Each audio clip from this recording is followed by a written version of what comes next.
Bismillahirrahmanirrahim. Assalamualaikum warahmatullahi wabarakatuh. Alhamdulillah, assalatu wassalamu ala rasulillah wa ala alihi wa sahbihi wa man walah ila yaumi liqa'illah, amma ba'du. Faqala al-musannif rahimahullahu ta'ala wa nafa'ana bihi wa bi'ulumihi fid dharain amin. An Abi Hurairah radhiyallahu 'anil nabiy sallallahu alaihi wasallam qala inna Allah azza wa jalla kataba ala ibni adam haddahu min az-zina adraka dhalika la mahalata fazina al-'aini an-nadharu wa zina al-lisani al-mantiqu wan nafsu tamanna dhalika wa tashtahi wal farju yusaddiqu dhalika wa yukadzibu. Melanjutkan hadis yang sebelumnya, hadis 255 sekarang, bersumber dari Abu Hurairah radhiyallahu anhu anin Nabi sallallahu alaihi wasallam, dari Nabi Muhammad sallallahu alaihi wasallam.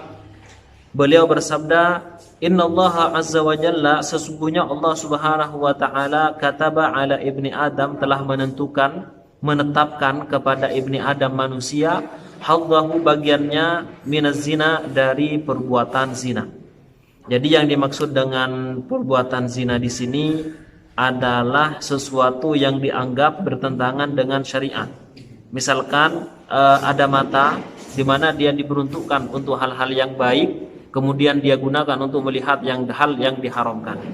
Tidak harus ini berkaitan dengan lawan jenis, akan tetapi melihat sesuatu yang diharamkan saja, maka itu sudah dianggap sebagai zina mata. Adraka dzalika la mahalata, dia niscaya mendapatkan hal itu mau tidak mau. Artinya manusia itu akan selalu mendapatkan bagiannya dari perbuatan zina ini. Jadi maksudnya zina di sini adalah seperti yang disebutkan tadi, adalah satu hal yang berbau dosa. Jadi tidak khusus kepada seperti yang kita fahami selama ini. Fazinal aini an-nadhar, maka zinanya mata adalah melihat sesuatu yang diharamkan oleh Allah Subhanahu wa ta'ala. Baik itu adalah perbuatan melihat kepada lawan jenis, melihat sesuatu, melihat aurat, melihat pokoknya hal yang diharamkan oleh Allah Subhanahu wa ta'ala. Wa zinal lisani al-mantiku, dan zinanya lisan itu adalah al-mantiku, berbicara hal-hal yang diharamkan, berghibah, namimah, berkata-kata jorok, berkata-kata kotor, itu adalah perbuatan zina. Jadi zina di sini adalah zina secara bahasa. Kalau secara syariat itu sudah ma'lum dan masyhur. Wan nafsu tamanna dzalika wa tashtahi. Nafsu tamanna, yaitu berkeinginan, di mana dia selalu berandai-andai, wa tashtahi, dan berkeinginan dan berkehendak. Wal farju yusaddiqu dzalika wa yukadzibu, sedangkan kemaluan itu yang akan membenarkan atau justru mendustakannya. Artinya ketika dia melakukan perbuatan melihat dengan pandangan zina, memegang pegangan zina, berbicara dengan artian zina, maka nanti yang membenarkan atau mendustakannya adalah kemaluannya. Oleh karena itu, benar-benar kita harus menjaga diri kita dari perbuatan yang sangat terkeji ini. Kemudian selanjutnya hadis 256. An Abi Hurairah radhiyallahu anhu qala Rasulullah sallallahu alaihi wasallam, man halafa minkum, siapa di antara kalian yang telah bersumpah, faqala fi halafihi billati wal uzza. Kemudian Rasulullah bersabda, di mana sumpahnya itu ada sumpah billati wal uzza. Jadi orang Arab dahulu kala, di mana masih awal-awal masuknya Islam, masih saja sebagian dari orang ada yang bersumpah billati wal uzza, bil uzza, jadi bersumpah dengan nama berhala. Falyaqul, maka kata Rasulullah, hendaklah dia mengatakan la ilaha illallah, tidak ada Tuhan selain Allah, itu sebagai penebus atau kafarat dari sumpah yang telah dia lakukan sebelumnya itu. Wa man qala li sahibihi ta'ala uqamirka falyatasaddaq, dan barang siapa yang berkata kepada temannya, ta'ala uqamirka, sini aku akan mengalahkanmu. Tentunya dalam permainan perjudian, ayo ke sini, aku akan mesti mengalahkanmu dalam permainan judi. Nah, ini merupakan ajakan-ajakan yang diharamkan. Walaupun perjudian itu tidak menggunakan kartu, misalkan menggunakan pertandingan sepak bola, menggunakan apapun yang disebut dengan itu, yang penting isinya adalah judi. Kemudian ajakan ini maka hendaknya dia yatasaddaq, hendaknya dia bersedekah sebagai tebusan daripada ajakan tersebut. Jadi kita lihat, mengajak pada judi saja harus mengeluarkan sedekah untuk sebagai kafaratnya. Lalu bagaimana dengan mereka yang benar-benar melaksanakan perbuatan judi itu sendiri? Hadis 257, an Shaddad ibni Aus radhiyallahu anhu an Nabi sallallahu alaihi wasallam, dari Nabi sallallahu alaihi wasallam, qala sayyidul istighfar, tuannya istighfar, antakul, hendaklah kamu mengatakan, Allahumma anta rabbi, ya Allah engkau Tuhanku, la ilaha illa anta, tidak ada Tuhan selain engkau, khalaqtani wa ana abduk, kau ciptakan aku dan aku adalah hambamu, wa ana ala ahdika, sesungguhnya aku berada dalam janjimu, wa wa'dika, dan janjimu, yaitu keimanan dan keikhlasan, mastada'tu, selama aku mampu ya Allah. A'udzubika min syarri ma sana'tu, aku berlindung kepada engkau dari kejelekan apa yang telah aku lakukan. Abu ulaka bi nikmatika, aku mengakui nikmatmu alayya, ke atas aku. Wa abu bi dzambi, dan aku mengakui akan dosa-dosaku ya Allah. Artinya manusia memang tidak pernah lepas dari dosa. Ighfirli, ampunilah aku. Fa innahu la yaghfiru dzunuba illa anta, karena sesungguhnya tidak ada yang dapat mengampuni dosa kecuali hanya engkau ya Allah. Jadi di dalam hadis ini Rasulullah mengajarkan bagaimana kita harus benar-benar beristighfar kepada Allah Subhanahu wa taala, meminta ampun atas dosa yang telah kita lakukan. Jadi jangan kemudian merasa bahwa kita itu tidak mempunyai dosa. Diriwayatkan bahwa Rasulullah sallallahu alaihi wasallam setiap harinya tidak kurang dari 70 kali istighfar, padahal Rasulullah dosanya telah diampuni seandainya ada, padahal Rasulullah tidak punya dosa. Kemudian apapun yang dilakukan oleh Rasulullah itu tidak pernah melanggar syariat Islam. Lalu bagaimana dengan kita? Di mana kita setiap hari tidak pernah lepas dari perbuatan dosa ini. Oleh karenanya kita sangat dan begitu dianjurkan untuk membaca istighfar ini. Kemudian hadis 258, an Abdullah radhiyallahu anhu an Nabi sallallahu alaihi wasallam, dari Abdullah ibnu Mas'ud. Jadi ketika disebut Abdullah saja tanpa embel-embel, disebutkan Abdullah secara mutlak, maka yang dimaksud adalah Abdullah ibnu Mas'ud radhiyallahu anhu an Nabi sallallahu alaihi wasallam, dari Nabi Muhammad sallallahu alaihi wasallam, innal mu'mina yara dhunubahu ka'annahu qa'idun tahta jabalin yakhafu an yaqa'a alaihi, sesungguhnya seorang mukmin yang sejati melihat dosa-dosanya seakan-akan duduk, jadi dosanya ada duduk di atas gunung, di mana dia takut, khawatir bahwa dosa itu akan jatuh menimpa dirinya. Bagaimana dia merasa bahwa dosa dari melihat hal yang diharamkan, dosa menyentuh hal yang diharamkan, dosa melangkahkan kaki kepada yang diharamkan, dosa perbuatan apa segala macam, sehingga dia merasa kalau dirinya penuh dengan dosa, penuh dengan kekurangan, sehingga dia merasa takut kalau sekiranya Allah mengazabnya, padahal dia belum siap untuk menerima azab itu. Artinya dia akan mati dalam keadaan su'ul khatimah. Begitu perasaan seorang mukmin yang sesungguhnya, selalu mawas diri, selalu merasa takut akan apa yang telah Allah ancamkan kepadanya. Wa innal fajira, akan tapi orang yang ahli maksiat, orang fajir, orang yang suka berbuat dosa, yara dzunubahu kadzubabil, dia melihat dosa-dosanya sebagaimana lalat, dia melihat dosanya seperti lalat. Marra ala anfihi, di mana terbang di hidungnya. Faqala bihi hakadha, kemudian dia menghalaunya seperti ini. Faqala bihi, di sini faqala bihi bukan berkata, akan tetapi menghalau. Qala bi, ya, qala kemudian ada baknya. Qala bihi itu artinya menghalau. Qala Abu Syihab berkata biyadihi, jadi menghalau dengan tangannya, fauqa anfihi, di atas hidungnya. Jadi seakan-akan dosanya itu, dosa saya kecil kayak lalat ini, sudah sana pergi. Artinya dia merasa bahwa dosanya kecil dan mudah untuk Allah untuk diampuni. Jadi mengharapkan ampunan Allah Subhanahu wa taala dan merasa dosanya kecil, padahal dosanya itu menumpuk. Dosa perbuatan zina, dosa menyakiti orang lain, dosa menghardi, dosa kemudian dan dosa-dosa lainnya. Hadis 259, wa anhu anin Nabi sallallahu alaihi wasallam qala, dari Abdullah bin Mas'ud juga, dari Nabi Muhammad sallallahu alaihi wasallam bersabda, lallahu afrahu bi taubatil 'abdi min rajulin nazala manzilan wa bihi mahlakatan. Sesungguhnya Allah benar-benar bahagia, benar-benar senang dengan taubatnya seorang hamba.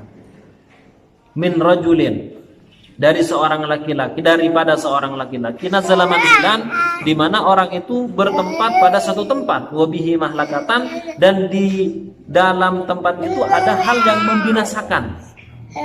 Jadi tempat itu bisa saja membuat dia membinasakan. Wa ma'ahu rahilatuhu, dan di atasnya bersama tempat itu dia mempunyai satu kendaraan. Alaiha ta'amuhu wa syarabuhu, dia makanan dan minuman ada di kendaraan tersebut. Fawadha'a rasahu fanama naumatan, kemudian dia tidur-tiduran, lalu akhirnya tertidur hanya sebentar saja.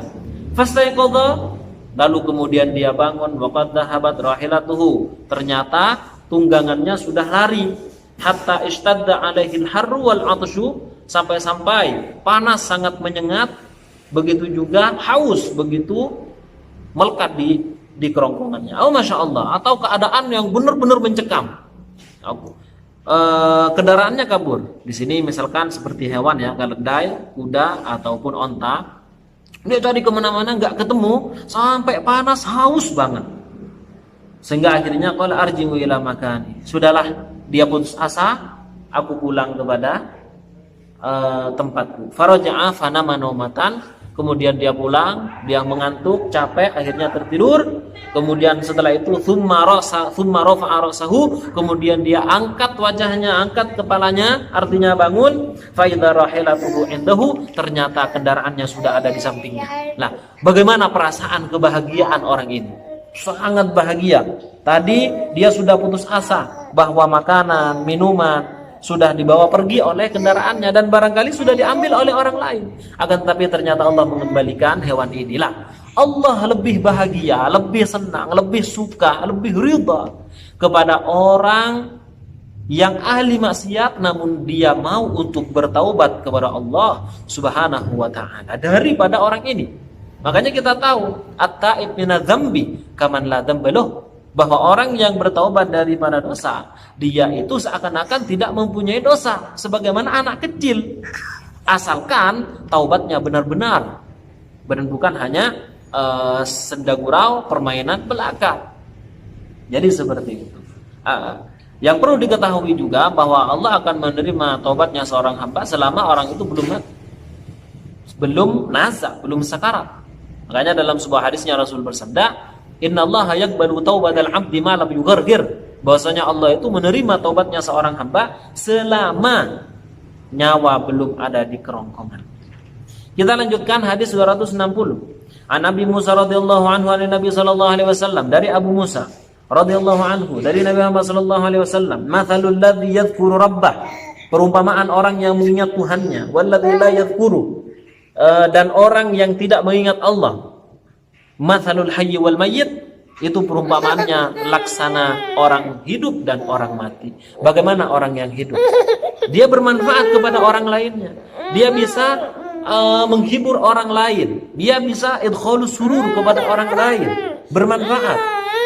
Akan tapi kalau sekiranya orang sudah mati, maka orang tersebut tidak ada kegiatan lain, tidak ada acara lain kecuali dia harus segera dimakamkan karena tidak bermanfaat secara kehidupan kepada manusia lainnya. Baik. Nah, satu lagi ya. Ya, ini.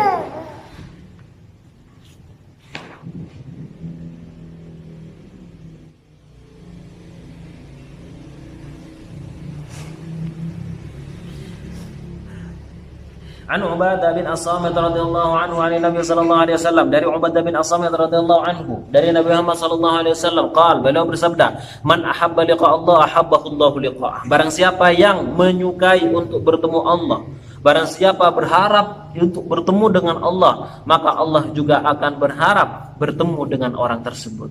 Allah sangat menyukai untuk bertemu dengan orang tersebut. Waman kariha liqa Allah, dan barang siapa yang tidak mau atau tidak suka bertemu dengan Allah, karihallahu liqa'ahu, maka Allah juga tidak suka untuk bertemu dengan orang ini.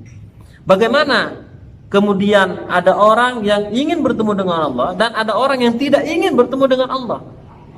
Yang pertama, dia ingin bertemu dengan Allah karena amalnya yang sudah banyak. Dia ingin segera bertemu dengan Allah, kemudian mendapatkan pahala-pahalanya. Sementara yang orang yang kedua, di mana dia adalah ahli maksiat, di mana dia adalah sering berbuat dosa sehingga dia tidak mau untuk bertemu dengan Allah. Kenapa? Karena dia meyakini bahwa siksaan Allah, azab Allah akan segera menyambar orang tersebut. Qalat Aisyah berkata, "Wa ba'du azwaji atau sebagian istri Rasulullah sallallahu alaihi wasallam, inna lanakrahul maut ya Rasulullah." Kita enggak suka yang namanya kematian. Nah, jadi Aisyah memahaminya bahwa orang yang menginginkan untuk bertemu dengan Allah berarti mati seperti ini. Kemudian Rasulullah bersabda, "Laisa dak." Bukan hal itu yang dimaksud. Walakinnal mu'mina, akan tapi seorang mukmin idza hadarahul maut, apabila telah mendekati kematian, busyra bi ridwanillahi wa karomatih, dia akan diberikan kabar gembira bi ridwanillah, dengan keridhaan Allah Subhanahu wa taala, wa karomatihi, dan karomah kemuliaan Allah Subhanahu wa taala. Jadi Allah akan memberikan kerelaannya, keridhaannya, dan akan memberikan karomah kemuliaannya. Falaisa syai'un ahabba ilaihi mimma amamahu, maka tidak ada sesuatu pun yang lebih menyukai kepada dia kecuali apa yang ada di depannya, yaitu dia melihat surga. Karena ketika orang ahli surga, ketika dia hampir meninggal dunia, Allah perlihatkan tempatnya di surga ataupun di neraka. Kalau dia ahli taat kepada Allah, ahli ibadah, dia diperlihatkan surga. Akan tapi jika dia adalah ahli maksiat, maka diperlihatkan neraka. Fahab balik Allah, sehingga hal itu membuatnya suka untuk bertemu dengan Allah Subhanahu wa taala. Wahabballahu lika, dan Allah juga menyukai untuk bertemu dia. Wa innal kafira, dan sesungguhnya orang kafir, idza qudira, apabila dia telah mendekati kematian, sekarat, busyara bi'adabillah, maka dia akan diberikan ancaman dengan azab Allah Subhanahu wa taala wa uqubatihi, dan siksaannya. Falaisa syai'un akraha ilaihi, dan tidaklah sesuatu yang membuat dia benci mimma amamahu, daripada apa yang ada di depannya, yaitu dia melihat neraka. Sehingga kariha lika Allah, maka dia tidak mau untuk bertemu dengan Allah. Wa karihallahu liqa'ah, dan Allah juga tidak suka untuk bertemu dengan orang tersebut, kecuali orang tersebut langsung mendapatkan azab dari Allah Subhanahu wa taala. An Anas, hadis 262, An Anas bin Malik radhiyallahu anhu yaqul, qala Rasulullah sallallahu alaihi wasallam, Rasul bersabda, yatba'ul mayyita thalathatun, ada 3 sesuatu yang mengikuti mayit. Fayarji'u ithnani, 2 kembali ke rumahnya, wa yabqa ma'ahu wahidun, dan akan tersisa bersama mayit itu 1 sesuatu saja itu. Yatba'uhu ahluhu wa maluhu, yang mengikuti mayit itu adalah keluarganya, wa maluhu, dan hartanya, wa amaluhu, dan amalnya. Fayarji'u ahluhu wa maluhu, sehingga akhirnya keluarga dan hartanya kembali lagi ke rumahnya, hartanya kembali ke rumahnya untuk kemudian dijadikan sebagai warisan. Keluarganya kembali ke rumahnya. Jika janda, dia akan mencari suami baru. Jika duda, dia akan menjadi istri baru. Itu adalah hal yang lumrah terjadi. Dan memang seperti itu keadaannya. Tapi wa yabqa amaluhu, dan amalnya tetap bersama orang yang mati itu. Apakah amalnya itu adalah amal yang baik, atau amal tersebut adalah amal yang buruk? Hadis 263. An Aisyah radhiyallahu anha qala, dari Aisyah radhiyallahu anha beliau berkata, qala Rasulullah sallallahu alaihi wasallam, Rasulullah sallallahu alaihi wasallam bersabda, la tasubbul amwat, janganlah kalian mencaci maki orang yang telah mati. Fa innahum qad afdau ila ma qaddamu, karena sesungguhnya mereka telah melakukan apa yang telah mendapatkan apa yang telah mereka lakukan. Karena sesungguhnya mereka telah mendapatkan apa yang telah mereka lakukan dahulu. Kalau memang dia adalah ahli maksiat, dia akan mendapatkan azab. Jika memang adalah ahli taat, ahli ibadah, dia akan mendapatkan pahala dari Allah Subhanahu wa taala. Itu poin pertama. Yang kedua, kenapa kemudian kita dilarang untuk mencaci maki orang yang telah mati, walaupun orang tersebut ahli maksiat? Karena kita melihat kepada keluarga yang ada. Pada saat zaman Rasulullah SAW, ada musuh Islam, musuh Rasulullah yang sangat keras permusuhannya kepada Islam, yaitu Abu Jahal, Hisham bin Amr. Nah, Amr bin Hisham, dia punya anak, namanya adalah Ikrimah. Amr bin Hisham ini dikenal dengan Abu Jahal. Sehingga ketika dia mati, sahabat banyak mencelanya. Padahal di saat itu ada Ikrimah bin Abi Jahal, di mana Ikrimah adalah seorang muslim dan bagus Islamnya. Apa kemudian Rasulullah melarang sahabat, kuffu an Abi Jahlin takrimatan li Ikrimah. Berhenti kalian untuk mencaci Abu Jahal karena memuliakan anaknya yang bernama Ikrimah. Takrimatan li Ikrimah, untuk memuliakan anaknya yang bernama Ikrimah. Kita akan membahas kitab pembahasan puasa yang ada dalam kitab